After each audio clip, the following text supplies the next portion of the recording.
Hello everybody, welcome back. Today as well we have got you another video, and in this video I'll show you how you can make a PayPal account in Italy. But before that, please do make sure to like our video, subscribe our channel, and yes, without any further delay, let's get started.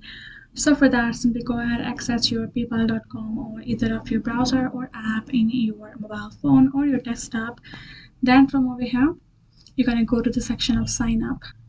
Choose your account type, either personal or business, and tap on get started. Now you're going to be choosing your country or region. Now you're going to go ahead, search it up Italy, or you can type in Italy right over here. You can see it is available in your region, so it is no problem to get started. Tap on get started, go ahead, enter your email.